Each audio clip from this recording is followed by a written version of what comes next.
Wala raw basbas ni Senador Juan Ponce Enrile ang anumang transaksyong may kinalaman sa pork barrel scam at kinakasangkutan ng dati niyang Chief of Staff.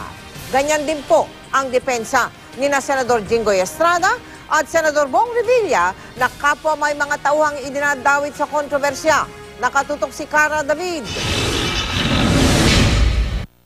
Sa transmittal letter na ibinigay ng NBI sa Ombudsman, sinabi ng whistleblower na si Ben Hurluy na tumanggap umano ng aabot sa 172.8 million pesos si Senator Juan Ponce Enrile mula sa PDAF na pinapadaan sa mga NGO ni Janet Lim Napoles. Ang tumanggap at pumirma umano para sa kanya ang dating Chief of Staff ni Enrile na si Attorney Gigi Reyes. Pero ayon sa legal counsel ng senador, hindi maaaring idawit si Enrile sa mga dokumentong pinirmahan ng kanyang dating Chief of Staff. Wala raw basbas ni Enrile ang pagpirma ni Reyes at pag-divert nito ng PDAF sa mga Napoles NGO. Ano mang ginagawa ng agent o ng kanyang tauhan na taliwas sa kanyang utos ay labas sa kanyang kapangyarihang iginawad. Kung ito man ay illegal o kriminal, ay mananagot yung empleyado o tauhan na sumuway sa batas. Pero hindi si Senator Enrile. Ay hindi Senator Enrile. Wala po tayong criminal liability because of command responsibility. Noong nakaraang buwan pa raw umalis ng bansa si Reyes at ayon sa kampo ni Enrile, wala na raw silang komunikasyon sa kanya. Enero ngayong taon naman nang magbitiw si Reyes bilang Chief of Staff ni Enrile. Bukod kay Reyes, tumatanggap din daw ng pera para sa mga senador ang isang Ruby Tuason.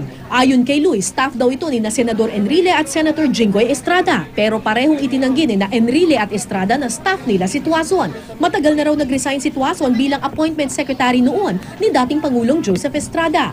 Dawit din ang isa pang staff ni Estrada na si Pauline Labayen. Pero ayon sa opisina ni Estrada, matagal na raw itong nag-resign. Si Attorney Richard Cambe naman daw ang tumatanggap ng pera para kay Senador Bong Revilla na idinawit din sa pork barrel scam. Pero matagal na raw on leave si Cambe.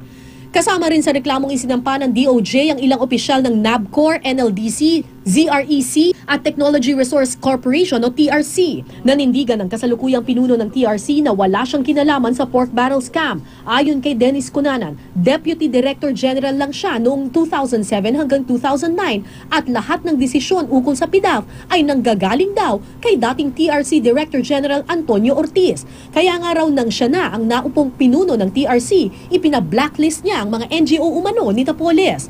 Tinutuntun pa ng GMA News si Ortiz sa ngayon. Malinis yung konsensya natin, una. Pangalawa, yung mga naging aksyon natin nung tayo naupo Director General will speak for itself na hindi tayo nagpabor o nagkonsinte o nangalaga or nakinabang. Ayaw pang magbigay ng pahayag ng NLDC, hindi pa raw kasi nila natatanggap ang formal na reklamong isinampa ng DOJ. Sinisika pa rin ng GMA News na makuha ang pahayag ni na dating NABCOR President Alan Javellana, pero sa Senate hearing nung nakaraang linggo, sinabi ni Javellana pinadaan lang daw sa kanila ang pondo at mismo ang mga mambabatas daw ang namili ng NGO. Cara David, Nakatutok, 24 Oras.